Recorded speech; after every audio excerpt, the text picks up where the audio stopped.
बिस्मिल्लाहिर्रहमानिर्रहीम, अस्सलाम वालेकुम। मैं हूं आपका मेजबान साजिद गुंदल। आज 25 जनवरी है, साल 2021।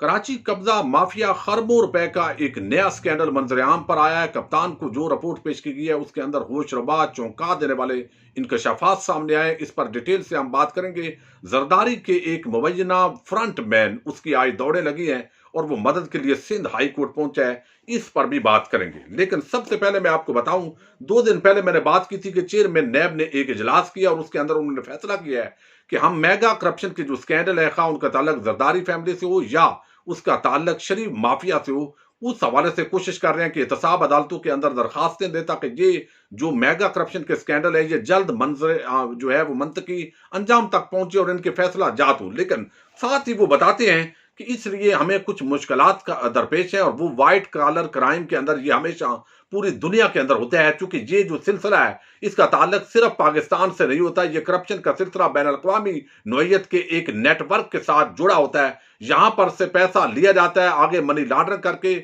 मुख्तलिफ मुल्कों में पहुंचाया जाता है। कुछ मुल्कों के साथ हमारे मुआहदे नहीं है और असल में यही लोग थे जो कानून साजियां करने वाले थे और खुद ही चोर डाकू लुटेरे, जब वो रोटियों की राखी, वो पंजाबी में कहते हैं, अगर बंदर बिठा दिया जाए तो फिर क्या हालात होंगे। यही वजह थी कि पीपल्स पार्टी हो, नून लीग हो, इस तरह के माफियात जब खुद ही चोरी डकैती करते थे, खुद ही इख्तियार में आते थे, खुद ही कानून साजी करते थे, तो कानून के अंदर ऐसे सुकम होते थे कि वो ताकि उनकी करप्शन छुपी रहे और जिन मुल्कों के साथ उन्हें मुआहदे करने थे वो मुआहदों के लिए उन्होंने कोशिशें ही नहीं की। तो वो कहते हैं कि वाइट कॉलर क्राइम के अंदर ये इशू जो है वो हमें बहुत बड़ा दरपेश है, जिसकी वजह से ताखीर होती है। बहरहाल मैं समझता हूं सिर्फ ये ताखीर की वजह नहीं है, बल्कि हमने अक्सर देखा है जब आपको कोई धमकी देता है और थोड़ा बहुत आप पर हमले की कोशिश करता है तो उसके बाद उसको आप बुलाते ही नहीं है। जैसे मरियम नवाज को आपने अभी तक नहीं बुलाया, फजलुर रहमान के आप फ्रंट मैनों को अगरचे उसको चारों तरफ से घेर जरूर रहे हैं, लेकिन फजलुर रहमान ने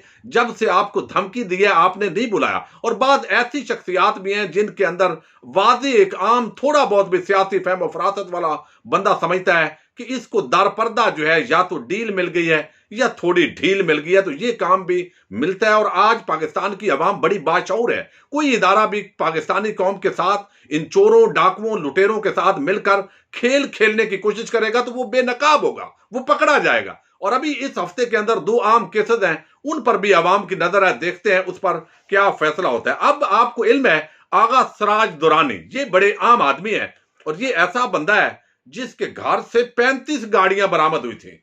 यानी इतना बड़ा मालदार आदमी है, स्पीकर सिंध असेंबली है और पूरा, जैसे आपको इल्म है कि वो शायद अक्सर पीते रहते हैं। और साथ ही ये बंदा जो है, इस पर एक इल्जाम है, कॉल अप नोटिस आया है नैब की तरफ से। इससे पहले 2 रेफरेंसेस जो है इस हवाले से इनके चल रहे हैं आगा सराज दुरानी के।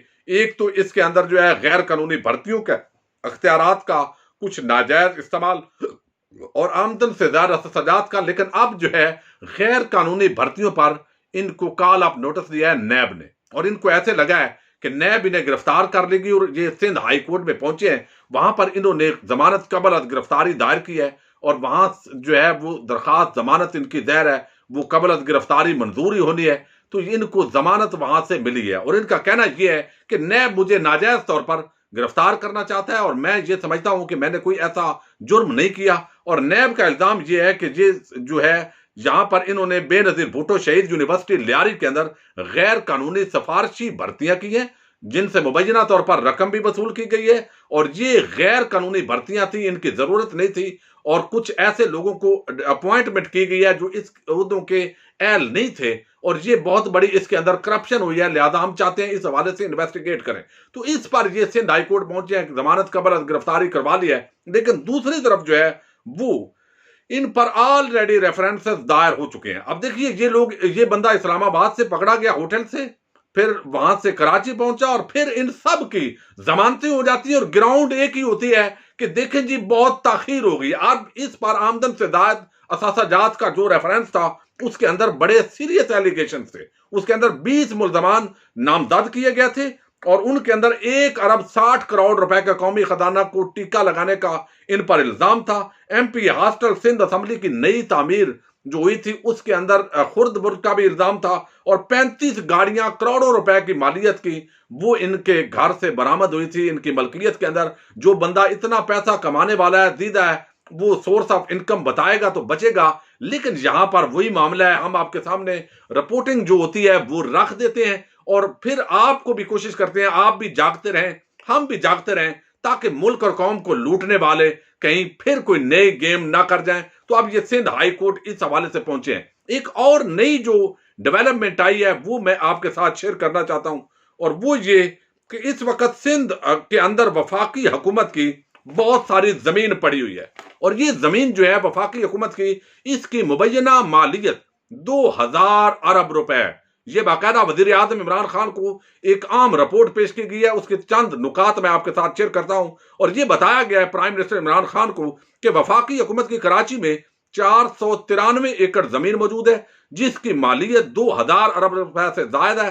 ताम कराची के सबसे बड़े ताकतवर माफिया ने 80 एकड़ जमीन पर कब्जा कर लिया है। वजीर आजम को भिजवाई गई रिपोर्ट में होशरबा इंकशाफात सामने आए हैं। कराची में सरकारी जमीन जो 493 एकड़ से ज्यादा है, उसका इंतजाम और इंतजाम की जिम्मेदारी वफाकी वजारत हाउसिंग एंड वर्क्स के जिम्मे है। लेकिन इस वजारत पर हमेशा कराची में सबसे बड़े ताकतवर माफिया MQM, JUI और पीपल्स पार्टी के लोग रहे हैं। वजीर आजम को भिजवाई गई रिपोर्ट इख्तिसाबात के मुताबिक कराची के गार्डन रिपोर्ट पर 14 एकड़ 7 कनाल वफाकी हुकूमत की जमीन थी, जिसमें से 3 एकड़ 5 कनाल जमीन पर कब्जा कर लिया गया। अब देखिए, सिंध के अंदर जरदारी माफिया की हुकूमत है और यहां पर MQM हमेशा हुकूमत में रही है। और अभी चूंकि MQM लंदन और MQM पाकिस्तान और पाक सर जमीन पार्टी ये एक मिक्सचर बन गया है। यही लोग बत्ताखोर कातल, सारे कराची हैदराबाद को तबाह करने वाले, कत्लेआम करने वाले, लेकिन फिर उसमें से कुछ अच्छे निकल आते हैं, कुछ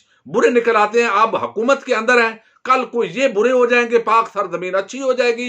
ये जो खेल खेला गया है इस मुल्क के अंदर, मैं समझता हूं इसको बंद होना चाहिए। अब यहां पर ये इस तरह की वजारतें लेते हैं, पोर्ट एंड शिपिंग की, ये वजारतें हाउसिंग वगैरह की, और ये सारा करके पूरा कराची जो है उसको लूटा है। और वफाकी हुकूमत के मलकियत की जमीन जो है अरबों रुपए की, खरबों रुपए की बल्कि, उस पर कब्जा हुआ है। और बताया गया है कराची जहांगीर रोड पर वफाकी हुकूमत की 157 एकड़ जमीन है, जिसमें से 23 एकड़ पर कब्जा कर लिया गया है। कराची के मैरी टाइम और जेल रोड पर वफाकी हुकूमत की 81 एकड़ जमीन है, जिसमें से 19 एकड़ जमीन पर कब्जा कर लिया गया। वफाकी पाकिस्तान क्वार्टर्स के इलाके में वफाकी हुकूमत की 32 एकड़ 2 कनाल जमीन है, जिसमें 5 एकड़ जमीन पर कब्जा माफिया ने कब्जा जमा लिया है। कराची के फेडरल एरिया में वफाकी हुकूमत की 208 एकड़ जमीन मौजूद है, जिसमें से 28 एकड़ जमीन वफाकी हुकूमत के कब्जे में है। यानी 208 में से सिर्फ 28 एकड़ जमीन वफाकी हुकूमत के कब्जे में है, और बाकी जो 180 एकड़ है उस पर कब्जा जो है वो कब्जा माफिया कर चुका है। जराए ने यह भी बताया है कि वजीर आजम इमरान खान की इन कीमती और कमर्शियल जमीनों के बारे में अंधेरे में रखा गया था। ताम एक खसूसी रिपोर्ट के जरिए इमरान खान को मालूमात हासिल हो चुकी हैं, जिसकी रोशनी में इन जमीनों को वागदार कराने के लिए आला पैमाने पर ऑपरेशन किया जाएगा। अरबों खरबों रुपए की सरकारी जायदाद वापस ली जाएगी। और जराए ने यह भी बताया कि इस ऑपरेशन के लिए फौज को भी इस्तेमाल किया जा सकता है, चूंकि ये बड़े माफिया कौन सा है, जरदारी से बड़ा माफिया पूरे सिंध के अंदर कोई नहीं है।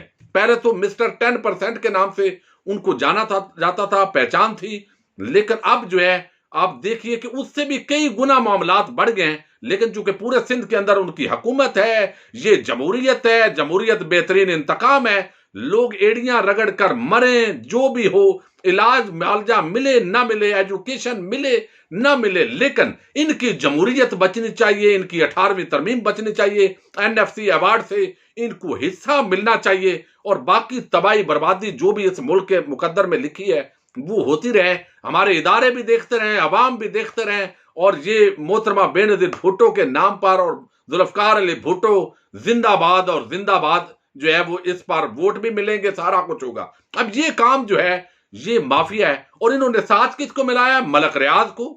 बैरिया टाउन कितनी सरकारी जमीन थी जो सिंध हुकूमत की थी और उनके कब्जे में दी गई, बाकायदा कमीशन वसूल किया गया। एम तो नहीं, लाहौर के अंदर और इस्लामाबाद और हर जगह, कराची के अंदर बिलावल हाउस तामीर हो रहा है। तो ये एक बिल्कुल ऐसे लगता है बाद औकात कि यहां जैसे सब सोए हुए हैं और कोई देख नहीं रहा। तो इतना अंधा मामला जो है इसको देखने की जरूरत है। और ये जो इंकशाफात हुए हैं, अब ये मैंने आपको बताया, जिस तरह रिपोर्ट पेश की गई प्राइम मिनिस्टर को कि 2000 अरब से जायद ये जमीन है, तो अब खरबों का उसमें से जो जमीन है उस पर कब्जा हो चुका है और वह सिंध हुकूमत की सरपरस्ती के अंदर ये सारे गैंग कब्जा कर रहे हैं।